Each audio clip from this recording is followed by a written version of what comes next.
यह कहानी है एक जंगल की, जहाँ पर एक आलसी बगुला रहा करता था। वह इतना आलसी था कि कोई भी काम करना तो दूर, उससे अपने लिए खाना ढूंढने में भी आलस आता था।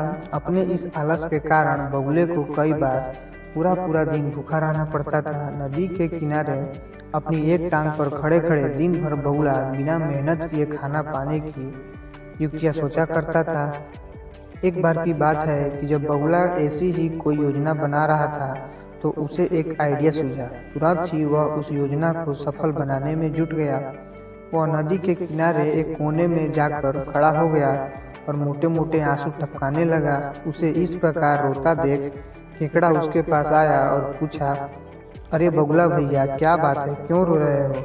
उसकी बात सुनकर बगुला रोते रोते बोला, क्या बताऊं केकड़े भाई, मुझे अपने किए पर बहुत पछतावा हो रहा है।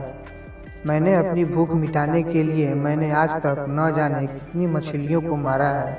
मैं कितना स्वार्थी था, लेकिन आज मुझे इस बात का एहसास हो गया है और मैंने यह वचन लिया है कि अब मैं एक भी मछली का शिकार नहीं करूंगा। बगुले की यह बात सुनकर केकड़े ने कहा, अरे ऐसा करने से तो तुम भूखे मर जाओगे। इस पर बगुले ने जवाब दिया, किसी और की जान लेकर अपना पेट भरने से तो भूखे पेट मर जाना ही अच्छा है भाई। वैसे भी मुझे कल त्रिकालीन बाबा मिले थे और उन्होंने मुझसे कहा कि कुछ ही समय में 12 साल के लिए सूखा पड़ने वाला है, जिस कारण हम सब मर जाएंगे। केकड़े ने यह बात जाकर तालाब के सभी जीवों को बता दी। अच्छा, तालाब में रहने वाले कछुए ने चौंक कर पूछा, तो फिर इसका क्या हाल है? इस पर बगुले भगत ने कहा कि यहाँ से कुछ कोस दूर एक तालाब है, हम सभी उस तालाब में जाकर आराम से रह सकते हैं। वहाँ का पानी कभी नहीं सूखता।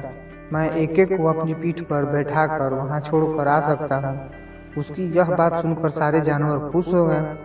अगले दिन से बगुले ने अपनी पीठ पर एक एक जीव को ले जाना शुरू कर दिया। वह उन्हें नदी से कुछ देर ले जाता और एक चट्टान पर ले जाकर मार डालता। कई बार वह एक बार में 2 जीवों को ले जाता और भरपेट भोजन करता। उस चट्टान पर उस जीवों की हड्डियां का ढेर लगने लगा था। बगुला अपने मन में सोचा करता था कि दुनिया भी कैसी मूर्ख है, इतनी आसानी से मेरी बातों में आ गए। ऐसा कई दिनों तक चलता रहा।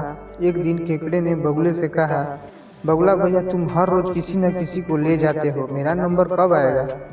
तो बगुले ने कहा, ठीक है, आज तुम्हें ले चलता हूँ।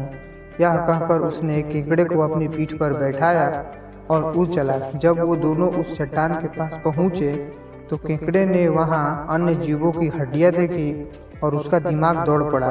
उसने तुरंत बगुले से पूछा कि ये हड्डियाँ किसकी है और जलाशय कितना दूर है? उसकी बात सुनकर बगुला जोर जोर से हंसने लगा और बोला, कोई जलाशय नहीं है और ये सारी हड्डियां तुम्हारे साथियों की है, जिन्हें मैं खा गया हूँ। इन सभी हड्डियों में अब तुम्हारी हड्डियां भी शामिल होने वाली हैं। उसकी यह बात सुनते ही केकड़े ने बगुले की गर्दन को कस के दबोचा, अपने पंजों से पकड़ ली। कुछ ही देर में बगुले के प्राण निकल गए।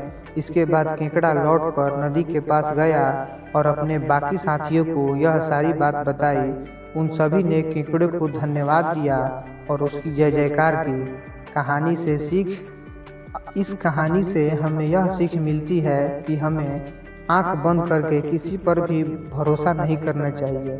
मुसीबत और समय में भी संयम और बुद्धिमानी से काम करना चाहिए।